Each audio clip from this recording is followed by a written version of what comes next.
Police line में अपर police महानिदेशक Meerut zone द्वारा परेड का निरीक्षण कर ली गई सलामी परिसर का किया निरीक्षण।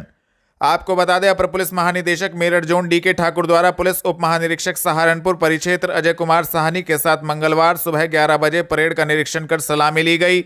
सलामी लेने के उपरांत पुलिस लाइन सहारनपुर स्थित विभिन्न शाखाओं, इकाइयों, परिवहन शाखा, क्वार्टर गार्ड, मेस, बैरको, कैंटीन, शौचालय, जिम, पुलिस अस्पताल आदि का निरीक्षण किया गया एवं संबंधित को आवश्यक दिशा निर्देश दिए गए।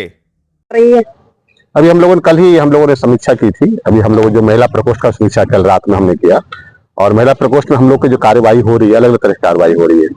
हमारे परिवार परामर्श केंद्र बना हुआ, यही पुलिस ऑफिस परिवार परामर्श केंद्र बना हुआ है।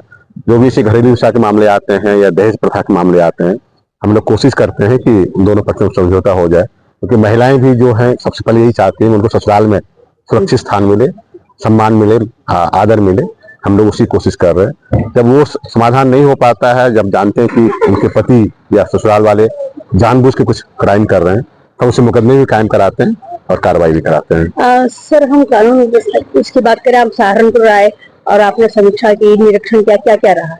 ये निरीक्षण तो हम लोग का वार्षिक था, पुलिस लाइन का, तभी हमने पुलिस लाइन का किया है। और सामने हम लोगों ने जो हमारे एसओ इंस्पेक्टर मीटिंग भी की थी और क्राइम स्थिति यहाँ अच्छी है, सब पर कार्रवाई, प्रभावी कार्रवाई हो रही है, संतोषजनक है। कुछ ऐसा मिला जो आपको लगा कि नहीं इसमें खामी है? नहीं, ऐसा कोई गंभीर खामी नहीं है। ऐसे कोई कमी नहीं है। आजकल एक बड़ी समस्या आ रही है ट्रैफिक को लेकर। बच्चे आजकल बहुत छोटी उम्र में ही दुपहिया वाहन या 4 पहिया वाहन में आते हैं, स्टंट करते हैं, रील बनाते हैं, तो इसको लेकर भी ट्रैफिक पुलिस की भी समीक्षा की हमने। हमारे यहाँ ट्रैफिक पुलिस के कुछ स्टाफ कम थे, इसके कारण ट्रैफिक पुलिस पर प्रभावी कार्रवाई नहीं हो रही थी। हमारे एसएसपी साहब ने अभी जैसो 24 स्टाफ ट्रैफिक पुलिस और बढ़ाए हैं। हम लोग आगे कर रहे हैं। मुख्यालय के अलावा सहारनपुर में आप देखेंगे मुख्यालय में ट्रैफिक पुलिस व्यवस्था है, देवबंद में या ननौता में या बेहट वगैरह में नहीं है। अब हम लोग वहाँ ट्रैफिक पुलिस का डिप्लॉयमेंट करेंगे और जब डिप्लॉयमेंट करेंगे तब इस बात की समीक्षा करेंगे, यदि कोई बच्चे बिना लाइसेंस के या लाइसेंस के आयु में ना करके यदि वाहन चला रहे हैं तो उनके खिलाफ भी कार्रवाई करेंगे। छठ पूजा आ रही है, इसको लेकर छठ पूजा की समीक्षा की हमने कल शाम में। यहाँ पर सहारनपुर में ज्यादा नहीं है, 3 थाना क्षेत्रों में, सदर बाजार में 2-3 जगह है, मंडी में है, कुतुबशहर में है, वहाँ हमारी पर्याप्त व्यवस्था रहेगी, कोई दिक्कत नहीं आएगी। सर, लगातार जो है पुलिस पर पब्लिक द्वारा हमला किया जा रहा है, मारपीट की जा रही है, इसको किस तरह से? देखिए, मैं इसमें देखता हूँ कि पुलिस और जनता के बीच संवाद को और बढ़ाने की जरूरत है। जो हमारे यहाँ, आपने सही कहा, हमारे यहाँ सहारनपुर में 2 घटनाएं आई थी और जो ऐसी घटनाएं आई उसमें हम लोग प्रभावी कार्रवाई कर रहे हैं। और आपके चैनल के माध्यम से हम कहेंगे, आम जनता से बात कहना चाहेंगे कि पुलिस आपकी सहायता के लिए है और यदि आपको कहीं लगता है पुलिस ने आपके साथ गलत व्यवहार किया है, हमारे अधिकारियों के सामने अपनी बात कहें, हम उसमें कार्रवाई करेंगे। क्योंकि यदि आप पुलिस से दुर्व्यवहार करते हैं, आपके खिलाफ मुकदमा लिखा जाता है, आपके खिलाफ कार्रवाई होती है, आपका कैरियर बर्बाद होता है। नए नए बच्चे हैं, नए नए नवयुवक इस तरह कार्रवाई कर रहे हैं, तो ये अपने ही भविष्य को बर्बाद कर रहे हैं। यदि कहीं, हमें नहीं कहता कि हमारे 100% पुलिस वाले सब अच्छे हैं, लेकिन अधिकांश अच्छे हैं। यदि इसमें कोई गलत काम कर रहा है तो हमारे संज्ञान में लाएं और हम कार्रवाई ना करें तब हमें बताएं। पुलिस लाइन पहुंचे अति दलित हिताय सामाजिक संस्था ने ग्राम मिर्जापुर पोल में मुस्लिम समाज पर लगाया मारपीट का आरोप। आपको बता दें, मंगलवार दोपहर 3 बजे अति दलित हिताय सामाजिक संस्था के राष्ट्रीय अध्यक्ष संजय ढींगरा एडवोकेट के नेतृत्व में ग्राम मिर्जापुर पोल के वाल्मीकि समाज के लोग वरिष्ठ पुलिस अधीक्षक कार्यालय पर पहुंचे। संस्था एवं वाल्मीकि समाज के लोगों का कहना था कि मिर्जापुर पोल में मुस्लिम समाज द्वारा वाल्मीकि समाज के लोगों के साथ मारपीट की गई। दबंगई दिखाते हुए वाल्मीकि समाज के लोगों को गांव से पलायन करने को मजबूर किया जा रहा है। उक्त मामले में कार्रवाई की मांग को लेकर सभी लोग वरिष्ठ पुलिस अधीक्षक कार्यालय पर पहुंचे। आपका नाम क्या है? मैं राष्ट्रीय अध्यक्ष अति दलित हिताय सामाजिक संस्था संजय ढींगरा एडवोकेट। आज आप पुलिस लाइन पहुंचे हैं, क्या मामला है? पुलिस लाइन से पहले हम लोग डीएम साहब के पास गए हैं अभी, और इसमें 28 तारीख में एक दुखद घटना हुई जिसमें हमारे वाल्मीकि समाज के मिर्जापुर पोल में 8-10 घर रहते हैं। उनको प्लान कराने के लिए मतलब कुछ ना कुछ घटनाएं उन लोगों के साथ की जाती है। और अभी 28 तारीख में भी इसमें ऐसी एक घटना हुई है जिसमें जानलेवा हमला हुआ है, जिसमें हमारे कई लोग इसमें घायल हुए हैं और चुटैल है। उसमें उन्होंने माननीय मुख्यमंत्री जी को उसमें एक फोटो से संकलित किया है मामले को लेकर, कि इसमें फोटो भी दिखाई गई है कि एक डेप्थ बॉन्ड लिखी हुई चीजों को, जिसमें डेप्थ बॉन्ड लिखा हुआ है और उन इंजरी को मतलब सिंपल इंजरी के रूप में दिखाया गया है, जबकि इनसे इस हमले से इनकी जान भी जा सकती थी। और पहले भी इन लोगों के साथ इस तरीके से हो गया है। उद्देश्य यही है कि वहां पे जो हिंदू समाज है केवल 7% है, वाल्मीकि समाज के 8-10 घर हैं। किसी भी तरीके से हमारा जो दूसरा वर्ग है वहाँ पे हमारे मुस्लिम समुदाय के लोग जितने भी हैं वहाँ पे वो बहुल्य हैं। वहाँ पे वो किसी भी तरीके से मजबूर कर रहे हैं इन लोगों को कि ये कैसे ना कैसे करके इन लोगों को पीड़ित करके इन लोगों पे मुकदमे लिखवा के सुरक्षा ये असुरक्षित हो गए। यहाँ पे आरोपी वहाँ पे हसन नाम का व्यक्ति है जो कि खनन माफिया है, उसके नेतृत्व में उसकी देख रेख में वहाँ पे सब कुछ न कुछ कार्रवाई और वो व्यवस्था भी करती रहती है। ये सभी मिर्जापुर पोल से लोग उपस्थित हैं, गांव कमांड से है, पूरा वाल्मीकि समाज है, सहारनपुर से लेके और ग्रामीण क्षेत्र सभी उपस्थित हैं उसमें। तो आप क्षेत्र का थाना है, वहाँ पर शिकायत नहीं की आप लोग? क्षेत्र के थाने में संबंधित सूचना का प्रार्थना पत्र दिया गया था, जिसे प्रार्थना पत्र को संबंधित पुलिस विभाग ने 2-3 बार अपने तरीके से, क्योंकि वो उनसे प्रभावित हैं, उनसे प्रभाव में रहते हैं, 2-3 बार उन्हें फाड़ा, उनके प्रार्थना पत्र को 2-3 बार फाड़ के और अपने तरीके से उसे दर्ज करने का काम किया। प्लान की क्या मजबूरी है कि आप जो प्लान कर रहे हैं? 8-10 घर हैं वहाँ पे, अगर तो रोज पीड़ित होंगे, रोज इनके साथ शोषण होगा, रोज इनके खिलाफ मुकदमे लिखवाने के लिए तैयार तो डरेंगे। सफाई कर्मचारी करने वाले लोग हैं। अभी एसपी से मिले, उन्होंने क्या कहा? एसएसपी साहब से मिलने मिलने का अभी यही है प्रोग्राम इसमें कि एसएसपी साहब को सुरक्षा दृष्टि से हम लोग थाने को अवगत कराना चाह रहे कि जो हमारी एक मुख्य धारा है जिसमें मुकदमा दर्ज होना चाहिए था, उसमें मुकदमा दर्ज क्यों नहीं हुआ? इसमें एक सामान्य धाराओं में मुकदमा दर्ज किया गया है। भैया वो फोटो दिखा दो। आगे की क्या रणनीति क्या होगी? अब इसमें अगर तो ये माननीय मुख्यमंत्री जी से हम थोड़ा सा इसमें समय लेके देखते हैं कि इसमें कुछ कार्रवाई होती है तो ठीक है, और नई कार्रवाई होगी तो वाल्मीकि समाज इसमें अतिदलित हिताय संगठन अपने ये धमकी दे रहा है जी, खुलेआम वहाँ पे खुलेआम धमकी दे रहा है, सबको धमकी दे रहा है। खनन का कारोबारी है, आप लोग सभी जानते हैं, अवगत है, प्रेस मीडिया कोई अनभिज्ञ नहीं है इन सब चीजों से। किस लोगों से जुड़ा हुआ है वो? हसन तो वहाँ पे खनन का एक बड़ा नाम है और वहाँ का उसका ग्रुप है, और बस आप लोग चाहेंगे तो उसमें कानूनी मामले और सब चीजों को वहाँ पे जानकारी ले सकते हैं, कोर्ट के माध्यम से थानों से भी हो जाएंगे जो उसके क्षेत्र के हैं। वहाँ पे तो मामले उसके इंदराज नहीं होते या दर्ज नहीं होते, लेकिन अन्य व्यक्तियों ने अभी भी एक हाल ही में घटना घटी है जिसमें एक महिला के साथ उसमें मार पिटाई करी गई है, और उस महिला का भी आप देखेंगे कि वीडियो वायरल हो रहा है। अभी देखेंगे वो थाने में बैठ के गुहार लगा रही है कि मेरे किस किस लोगों ने किस किस तरीके से मार पिटाई करी है, उसका नाम वो वहां तक ले रही है उनसे। बताया जा रहा है हसन जो है ये किसी इकबाल बाले की फैमिली से ही है। हाँ, ये इकबाल बाले के परिवार से ही है ये, और ये अब जितना भी उनका काम है ये, अब जितना भी खनन का काम है ये सारा का सारा काम आज की तारीख में हसन ही देख रहा है उसमें। छठ पूजा पर्व पर सहारनपुर रेलवे स्टेशन पर ट्रेनों में टॉयलेट बाथरूम खिड़की पर सफर करने को मजबूर प्रवासी मजदूर। आपको बता दें, मंगलवार दोपहर 3 बजे देखा गया कि छठ पूजा पावन पर्व को लेकर ट्रेनों में भारी भीड़ दिखाई दे रही है।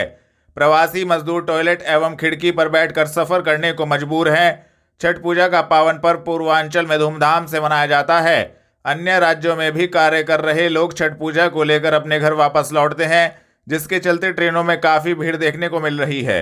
सुरक्षा की दृष्टि से सहारनपुर रेलवे स्टेशन पर भारी पुलिस बल तैनात है। गणेश सर, कहाँ से आ रहे हो? अभी लुधियाना सर, कहाँ जा रहे हैं? बिहार, किस लिए जा रहे हैं? छठ पूजा। किस तरह की व्यवस्था है? व्यवस्था जो अभी भीड़ बहुत ज्यादा है, सीट नहीं मिल रहा है, टिकट भी नहीं मिल रहा था। तो छठ पूजा की स्पेशल ट्रेनें भी चलाई गई है तो मेरे लोग को मालूम नहीं था, तभी पर यही ट्रेन से आते जाते थे। दिक्कत तो बहुत है, क्या करें, जाना तो पड़ेगा है। टॉयलेट बाथरूम में भी लोग बैठे? हाँ जी, टॉयलेट में भी वो भी भरा है। टॉयलेट बाथरूम भी। तुम्हारा नाम क्या है? विकी कुमार, लुधियाना से। किस तरह की व्यवस्था देख रहे हैं ट्रेन में? वो पूरा तो भीड़ है, गेट पे बैठ के जा रहे हैं। कहाँ जा रहे हैं? बिहार, छठ पूजा के लिए। तो भीड़ ज्यादा है? हाँ जी। स्पेशल ट्रेनें चलाई गई थी, क्या उसमें नहीं मिल पाई थी? टिकट ही नहीं मिल रहा है, हम लोग को पते भी नहीं था, टिकट भी नहीं मिल रहा है। तो जैसे आप गेट पर बैठे हो, अंदर कहीं सीट में खड़े हो? नहीं, पूरा देख लीजिए, पूरा। चलती ट्रेन में कोई घटना भी हो सकती है? तो क्या करे, जाना तो पड़ेगा ही ना, करेंगे क्या। टॉयलेट बाथरूम में भी लोग बैठे हैं? हाँ, सारे में है। दिक्कत परेशानी हो रही है? हाँ, सारा। क्या कहना चाहेंगे सरकार से, क्या मांग करना चाहेंगे ट्रेन में? सरकार से हम लोग को क्या मांग है। थाना सदर बाजार पुलिस ने समाज विरोधी क्रियाकलाप निवारण अधिनियम के अंतर्गत एक अभियुक्त की चल अचल संपत्ति की कुर्क। आपको बता दें, वरिष्ठ पुलिस अधीक्षक के निर्देशन में पुलिस अपराध नियंत्रण हेतु लगातार अपराधियों के विरुद्ध कार्रवाई कर रही है। थाना सदर बाजार पुलिस ने समाज विरोधी क्रियाकलाप निवारण अधिनियम के अंतर्गत मंगलवार शाम 5 बजे अभियुक्त मोहतरम की चल अचल संपत्ति की कुर्की की कार्रवाई की है। कुर्की की गई संपत्ति में एक नवनिर्मित मकान एवं एक मोटरसाइकिल सम्मिलित है। कुर्की करने वाली टीम में पंकज निर्वाल नायब तहसीलदार, प्रभारी निरीक्षक थाना सदर बाजार सूबे सिंह मौजूद रहे। सहारनपुर रेलवे स्टेशन पर पहुंचे सहारनपुर उत्तर प्रदेश उद्योग व्यापार प्रतिनिधिमंडल के प्रदेश अध्यक्ष का हुआ भव्य स्वागत। आपको बता दें, सहारनपुर उत्तर प्रदेश उद्योग व्यापार प्रतिनिधिमंडल के प्रदेश अध्यक्ष बनवारी लाल कच्छल प्रदेश में व्यापार मंडल के चुनाव पूर्ण कराने के बाद सभी जिलों के दौरे पर हैं। इसी क्रम में मंगलवार शाम 4 बजे प्रदेश अध्यक्ष सहारनपुर रेलवे स्टेशन पर पहुंचे, जहां पर सहारनपुर उत्तर प्रदेश उद्योग व्यापार प्रतिनिधिमंडल के पदाधिकारियों ने उनका भव्य स्वागत किया। इसके बाद वह नवादा रोड स्थित कार्यालय पर पहुंचे, जहां पर सभी व्यापारियों ने उनका स्वागत एवं सम्मान किया, जिसको लेकर संबंधित जानकारी भी दी गई। आज सहारनपुर आगमन हुआ, क्या क्या मतलब मीटिंग, कैसे मीटिंग लेंगे, क्या क्या डिसाइड करेंगे? मैं बनवारी लाल कंचल, अध्यक्ष उत्तर प्रदेश उद्योग व्यापार प्रतिनिधिमंडल। अभी 2-3 महीने पहले हम लोगों का प्रदेश का चुनाव हुआ था, 21वां निर्वाचन था वो। उस निर्वाचन के बाद हम लोगों की एक परंपरा रही है कि हम लोग हर जिलों में जाते हैं और वहाँ के पदाधिकारियों से मिलते हैं। हमारे नवीन मक्कड़ साहब वरिष्ठ महामंत्री इस चुनाव में बनाए गए हैं और वरिष्ठ महामंत्री बनने के बाद इनको जो 17 जिले दिए गए हैं इधर के पश्चिमांचल के, उन सब का दौरा किया और इन्होंने बहुत बेहतरीन काम किया। जैसे मेरठ में हमारी नगर कमेटी नहीं थी, इन्होंने नगर कमेटी बनाने का काम किया। बागपत में नहीं थी, बागपत में बनाने का काम किया। देवबंद में बनाने का काम किया। आज जो हम यहाँ आए हैं, यहाँ के व्यापारियों की समस्या सुनने आए हैं। समस्या सुनेंगे, माननीय मुख्यमंत्री जी को देंगे, माननीय सीतारमण जी को देंगे, जो हमारे व्यापार से जुड़ी हुई हैं, जो केंद्रीय वित्त मंत्री हैं, और व्यापारियों की समस्याओं का समाधान कराएंगे। व्यापारियों की अब तक जब हम पेंशन की बात किया करते थे तो हमारे पत्रकार साथी भी हंसते थे, कंचल साहब पेंशन कैसे दिलाओगे, किस विभाग की नौकरी करते हो? हमने कहा हम तो हर विभाग की नौकरी करते हैं, डीएम तो केवल एक विभाग की नौकरी करता है, हम तो 7 विभागों, जीएसटी है, इनकम टैक्स है, टीडीएस है, टीसीएस है, आयात कर है, निर्यात कर है, मंडी शुल्क है, सभी विभागों की नौकरी करते हैं। और देखिए मोदी जी ने दे दिया 2019 में पेंशन हमें। अब उस पेंशन को जो 3,000 रुपये महीने के दिए, उसको हम लोग 30,000 रुपये महीना कराना चाहते हैं। और हमें पूरा विश्वास है कि जो व्यापार मंडल ने मांगा है और चाहा है, चुंगी हटाने से लेके तहबाजारी हटाने से लेके अब तक पेंशन तक, बीमा पेंशन तक, सब कुछ पूरा हुआ है। व्यापार मंडल उचित मांगे रखता है सरकार के सामने, ये सोच के रखता है कि ये मांगे पूरी हो सकती हैं कि नहीं, इसलिए सरकार हमारी सब मांगों को मानती है। पिछले 51-52 साल में 200 से 250 समस्याओं तक व्यापारियों की समस्याओं का समाधान हो चुका है। जिस तरह की कमेटी मतलब बनाई गई है सब जगह, तो अब मेनली क्या समस्याएं आ रही हैं उनसे, या आगे आगे क्या करेंगे आप? देखिए मेन समस्याएं तो थोड़ी थोड़ी हैं। जैसे जीएसटी में समस्या आ रही है। अब जैसे पीतल के बर्तन पे 12% है, स्टेनलेस स्टील पे 18% है। व्यापारी चाहता है भाई एक ट्रेड पे एक टैक्स होना चाहिए। एक देश है एक विधान, और एक दुकान पे एक ट्रेड का बने विधान, ये व्यापारी चाहता है। एक दुकान पे अगर 3 वो होंगे टैक्स होंगे 3 प्रकार के, हमारा मनी में गलती करेगा, हमारा कर्मचारी गलती करेगा, बिल बनाने में गलती होगी, फिर आप जुर्माना लगाओगे, 18% ब्याज लगाओगे। ब्याज जो 18% लिया जाता है, जैसे आज जीएसटी की रिटर्न भरने में अगर 1 दिन देर हो जाए तो पूरे 1 महीने का 18% ब्याज लगेगा। अब मान लिया ये बड़े आदमी हैं, मान लिया, और इनका 5 लाख रुपया टैक्स बन गया महीने में, 6 लाख रुपया टैक्स बन गया, 10 लाख रुपया टैक्स बन गया, और 1 दिन लेट हो गया, किसी कारण से लेट हो जाता है व्यापार में, तो इनको 18% के हिसाब से 1,80,000 रुपये ब्याज देना पड़ेगा। बहुत बड़ी समस्या है ये। ब्याज की समस्या व्यापारियों के सामने बहुत बड़ी समस्या है। अभी योगी जी ने कई समस्याओं का निदान किया। हम गए योगी जी के पास, मैंने कहा माननीय योगी जी, जिस दुकान पे श्रमिक नहीं है वहाँ श्रम विभाग का कानून लागू है। उनका क्या मतलब? मैंने कहा देहातों में लगभग 25% दुकानें ऐसी होती हैं कि मालिक खुद ही बैठता है, खुद ही दुकान खोलता है, खुद ही दुकान बंद करता है। उनके यहाँ श्रमिक नहीं है, श्रम विभाग वाले जाके लूटते हैं उनको, वो कहते हैं श्रम विभाग का लाइसेंस लो। क्यों लाइसेंस लें? जब श्रमिक नहीं है तो श्रम विभाग क्यों है? योगी जी बहुत हंसे। उन्होंने कहा भाई ये तो बड़ी अजीब समस्या है। तो उन्होंने कहा मैं इसको ठीक कर दूंगा। उन्होंने उसको ख़त्म कर दिया। अब हमारे यहाँ जहाँ श्रमिक नहीं है वहाँ पे श्रम विभाग वाला आएगा ही नहीं। कितनी बड़ी समस्या का समाधान हो गया। अब जो है योगी जी ने, हम लोगों ने कहा था माल खुलवा दी आपने, हमारे विरोध के बावजूद भी। अब माल में क्या है कि 365 दिन खुलता है माल। सहारनपुर रेलवे स्टेशन पर भारतीय रेलवे मजदूर संघ, उत्तर रेलवे कर्मचारी यूनियन एवं SC/ST एसोसिएशन द्वारा की गई बैठक। आपको बता दें, मंगलवार दोपहर 3:30 बजे सहारनपुर रेलवे स्टेशन पर स्थित कार्यालय पर भारतीय रेलवे मजदूर संघ, उत्तर रेलवे कर्मचारी यूनियन एवं SC/ST एसोसिएशन द्वारा बैठक आयोजित की गई, जिसमें निर्णय लिया गया कि NRMU एवं URMU दोनों यूनियनों को सबक सिखाते हुए उत्तर रेलवे कर्मचारी यूनियन को भारी मतों से सफल बनाकर मान्यता दिलाने के लिए मन बना लिया है। इस दौरान समस्त पदाधिकारीगण एवं कार्यकर्तागण उपस्थित रहे, जिसको लेकर संबंधित जानकारी दी गई। नाम और आज क्या कहना चाहेंगे आप? मेरा नाम रंजीत सिंह, मैं यहाँ पे डिप्टी CTI के पद पर कार्यरत हूँ और मैं SC/ST एसोसिएशन का ब्रांच सेक्रेटरी हूँ। आज हमारे जो सेंट्रल बॉडी के मंडल अध्यक्ष हैं, उन्होंने हमें इस चीज़ के लिए आग्रह किया है कि हम अपनी SC/ST एसोसिएशन और अपना जितना भी हमारा स्टाफ है वो इस बार तीसरी यूनियन को सपोर्ट करेगा, UKRU को। हम पूरे तन मन धन के साथ अपनी पार्टी UKRU को फुल्ली सपोर्ट करेंगे, जिससे हमारे जो मुद्दे हैं जो OPS वाले और कर्मचारी के शोषण का सब मुद्दों का निवारण हो सके। आपका नाम और आज क्या कार्यक्रम था यहाँ पर URK? मैं काली कुमार, उत्तर रेलवे कर्मचारी यूनियन का प्रभारी और भारतीय रेलवे मजदूर संघ का कार्यकारिणी का सदस्य हूँ। आज जैसे कि पता है कि पूरे भारतवर्ष में रेलवे के चुनाव 4, 5, 6 दिसंबर को संपन्न होने वाले हैं और यह चुनाव काफ़ी महत्वपूर्ण इस निर्णय से है कि जो सरकार की नीतियां हैं OPS न देने का निर्णय, जो OPS को NPS में पहले कन्वर्सन, फिर NPS को UPS के नाम से कन्वर्सन करने का, कर्मचारियों में बड़ा रोष है।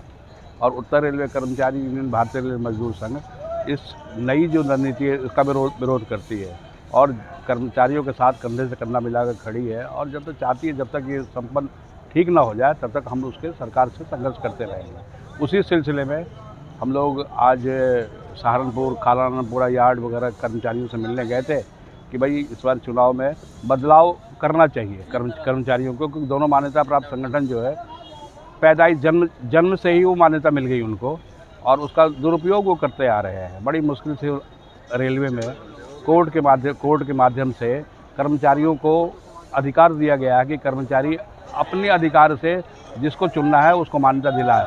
नहीं तो पहले ये तय होता था कि सरकार जिसको चाहती थी वो मान्यता मिलता था, सरकार नहीं चाहती थी मान्यता नहीं मिलता था। हमने उस दास्ता से रेल कर्मचारियों को मुक्त करवाने का प्रयास किया है। हम लोग भी जा रहे हैं, लोगों को कह रहे हैं कि बदलाव अपेक्षित है, बदलाव हो रहा है। इसी मुद्दे पे लड़ा जाएगा। चुनाव बहुत सारे मुद्दे हैं, प्राइवेटाइजेशन का मुद्दा है, NPS का मुद्दा है और उसके बाद रेल में वो जो घटती हुई संख्या है कर्मचारियों की, जैसे कि 23 लाख की संख्या होती थी, आज 11.5-12 लाख की संख्या पर रह गई है। तो जो आउटसोर्सिंग जो हो रहा है ना, आउटसोर्सिंग का मतलब विरोध करते आ रहे हैं कि भाई कर्मचारी, हमारे पास कर्मचारी है, उनको काम दिया जाए, हर हाथ को काम हो, हर परिवार को काम हो।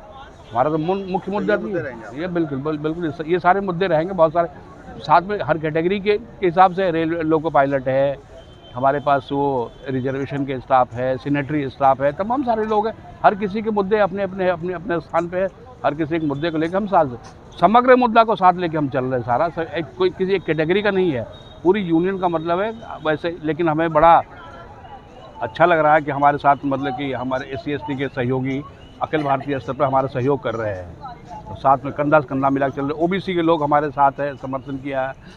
ESMA all India station master association ने हमें समर्थन दिया है। तो सारे मुद्दे, सबके कैटेगरी जितने हैं, कैटेगरी के मुद्दे को हम साथ लेके चल रहे हैं, क्योंकि सब कर्मचारी भाई है, सबके मुद्दों को। डॉक्टर भीमराव अंबेडकर स्टेडियम में जिला स्तरीय कराटे चैंपियनशिप का हुआ समापन। विजेता खिलाड़ियों को किया गया सम्मानित।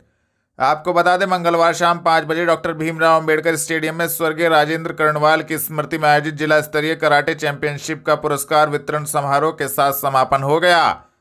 चैंपियनशिप में अपने खेल का शानदार प्रदर्शन कर मेडल जीतने वाले विजेता खिलाड़ियों को अतिथियों के द्वारा सम्मानित किया गया। Championship karate association of Saharanpur एवं BL मार्शल आर्ट्स एकेडमी के तत्वाधान में आयोजित हुई, जिसको लेकर संबंधित जानकारी भी दी गई। जी, आपका नाम और आज प्रतियोगिता संपन्न हुई, क्या कहना चाहेंगे? मेरा नाम शशिशेखर कर्णवाल है। आज ये प्रतियोगिता हमारे पिताजी की याद में, स्वर्गीय श्री राजेंद्र कर्णवाल की याद में संपन्न हुई और बच्चों का यहाँ पे उत्साह देखे नहीं बनता आ रहा है। ये बड़े उत्साहित हैं और हम समय समय में यदि प्रतियोगिता करते रहेंगे तो इनका उत्साह भी बनेगा और इन्हें लगेगा कि हम कंपटीशन में जाके, कंपटीशन में आने से आप बच्चों को होता है कि मेरे अंदर जो मेरी प्रतिभा है वो प्रतिभा आगे और उठ सकती है। अभी जिले में आए हैं, फिर आगे विभाग में भी जाएंगे, स्टेट में भी जाएंगे, नेशनल में जाएंगे, तो इनको जितनी मेहनत ये करेंगे उस मेहनत का इन्हें ऐसे ऐसे फल मिलेगा। और स्पोर्ट्स का तो इतना फ़ायदा है कि यदि ये स्पोर्ट्स में करेंगे, स्पोर्ट्स के कोटे भी होते हैं, उस स्पोर्ट्स में इन्हें जॉब भी मिल सकती है। तो इसलिए मैं ये चाहूँगा कि ऐसी ऐसी प्रतियोगिता बार बार होती रहे। डॉक्टर भीमराव अंबेडकर स्टेडियम में मंडलीय हैंडबॉल सीनियर गर्ल्स चयन प्रतियोगिता का हुआ आयोजन। बनारस के लिए टीम रवाना। आपको बता दें, मंगलवार शाम 5:30 बजे डॉक्टर भीमराव अंबेडकर स्टेडियम में मंडलीय हैंडबॉल सीनियर गर्ल्स चयन प्रतियोगिता का आयोजन हुआ। प्रतियोगिता में चयनित खिलाड़ी राज्य स्तरीय प्रतियोगिता में प्रतिभाग करेंगे। 12 खिलाड़ी, 2 एक्स्ट्रा खिलाड़ी एवं 1 कोच सहारनपुर से बनारस में होने वाली प्रतियोगिता में प्रतिभाग करने के लिए रवाना हो गए। इस संबंध में अनिमेश सक्सेना स्पोर्ट्स ऑफिसर ने संबंधित जानकारी दी। आपका नाम और आज खिलाड़ी कहाँ के लिए रवाना? मैं अनिमेश सक्सेना स्पोर्ट्स ऑफिसर सहारनपुर। आज यहाँ पर स्टेडियम में पूरे मंडल का हैंडबॉल की सीनियर गर्ल्स का चयन टीम का हुआ है, जो कि बनारस में होने जा रही 43वीं राज्य स्तरीय प्रतियोगिता के अंदर प्रतिभाग करेंगे और हमारे यहाँ से पूरी टीम जा रही है और हो सकता है कोई पदक भी जीत कर आए। कितने खिलाड़ी जा रहे हैं और 12 खिलाड़ी इसमें जा रहे हैं। टोटल 12 खिलाड़ी खेलने के लिए और 2 एक्स्ट्रा और 1 कोच इनके साथ मैनेजर जाएंगे। जिलाधिकारी ने ग्राम पंचायत हरड़ा खेड़ी में चल रहे मनरेगा के कार्यों एवं प्राथमिक विद्यालय का किया औचक निरीक्षण। आपको बता दें, मंगलवार शाम 4:30 बजे जिलाधिकारी मनीष बंसल ने ग्राम पंचायत हरड़ा खेड़ी में चल रहे मनरेगा के कार्यों तथा प्राथमिक विद्यालय का औचक निरीक्षण किया। उन्होंने मनरेगा के अंतर्गत बन रहे चक्रोड़ के कार्य को गुणवत्तापरक एवं निर्माणाधीन मानक के अनुरूप न मिलने पर सख्त नाराजगी व्यक्त की। कार्य को देखकर यह प्रतीत हो रहा था कि जैसे कार्य तुरंत ही प्रारंभ किया गया हो। कार्य की प्रगति धीमी एवं खराब पाए जाने पर टेक्निकल असिस्टेंट सचिव को चेतावनी जारी करते हुए निर्देशित किया कि भविष्य में लापरवाही पाई गई तो कठोर कार्रवाई की जाएगी। उन्होंने कहा कि संबंधित चक्रोड़ के राजस्व विभाग से जानकारी लेते हुए कार्य को मानक के अनुरूप पूरा किया जाए। मनरेगा के अंतर्गत किए जा रहे सभी कार्यों में मानकों का पालन किया जाए। उन्होंने खंड विकास अधिकारियों को निर्देशित किया कि समय समय पर किए जा रहे कार्यों का निरीक्षण कर गुणवत्ता से कार्य पूर्ण कराना सुनिश्चित करें। प्राथमिक विद्यालय निरीक्षण के दौरान उन्होंने मिड डे मील की गुणवत्ता को परखा, जो कि ठीक पाई गई। जिलाधिकारी ने कक्षा 5 के बच्चों से साधारण प्रश्न किए तो वे ठीक से जवाब नहीं दे पाए। इस पर उन्होंने कड़ी नाराजगी व्यक्त करते हुए 1 माह के अंदर सुधार लाने के निर्देश दिए। उन्होंने कहा कि शिक्षण जैसे महत्वपूर्ण कार्य में किसी भी प्रकार की ढिलाई बर्दाश्त नहीं की जाएगी। सभी शिक्षकों को निर्देशित किया कि बच्चों को पाठ्यक्रम के साथ साथ सामान्य ज्ञान की भी जानकारी दी जाए। रैन बसेरों में सर्दी से बचाव के संपूर्ण उपाय किए जाएं, कोई भी व्यक्ति खुले में न सोने पाए। जिलाधिकारी, आपको बता दें, जिलाधिकारी मनीष बंसल ने आगामी सर्दी के दृष्टिगत कंबल वितरण, अलाव जलाए जाने एवं शेल्टर होम की व्यवस्था सुनिश्चित करने के लिए समाज के संभ्रांत व्यक्तियों, उद्यमियों, व्यापार बंधुओं, अधिकारियों एवं गन्ना मिल के प्रतिनिधियों के साथ मंगलवार रात्रि 8 बजे कलेक्ट्रेट सभागार में बैठक की। उन्होंने सभी संभ्रांत व्यक्तियों से अपील करते हुए कहा कि गरीब, असहाय और निराश्रितों को ठंड से बचाव के कार्य के लिए अधिक से अधिक सहयोग करें। अधिकारियों को निर्देश दिए कि सर्दी और शीतलहर के दृष्टिगत रैन बसेरों में सर्दी से बचाव के साथ ही साफ सफाई की बेहतर व्यवस्था सुनिश्चित की जाए। उन्होंने निर्देश दिए कि सार्वजनिक स्थलों पर अलाव जलाए जाने के साथ ही यह भी सुनिश्चित किया जाए कोई भी व्यक्ति खुले में न सोने पाए। नगर निगम में नगरायुक्त ने की जनसुनवाई, अतिक्रमण संबंधी शिकायतों पर प्रवर्तन दल प्रभारी को दिए निरीक्षण के निर्देश। आपको बता दें, मंगलवार दोपहर 2 बजे नगरायुक्त संजय चौहान ने अतिक्रमण प्रभारी व प्रवर्तन दल प्रभारी को निर्देश दिए हैं कि अतिक्रमण संबंधी जिस शिकायत में आम जनता जुड़ी हो उन मामलों में तथा किसी एक स्थान पर अतिक्रमण की बार बार आने वाली शिकायत पर अतिक्रमण हटाने की कार्रवाई के बाद फोटो सहित उनकी आख्या विवरण फाइल पर सुरक्षित रखें। उन्होंने बूढ़ी माई चौक सहित जनसुनवाई में आई अतिक्रमण हटाने संबंधित 3 शिकायतों पर प्रवर्तन दल प्रभारी को स्थलीय निरीक्षण कर कार्रवाई कराने के निर्देश दिए। नगर आयुक्त ने किया बाबा लालदास व मानक मऊ छठ पूजा घाटों का निरीक्षण, दिया आवश्यक दिशा निर्देश।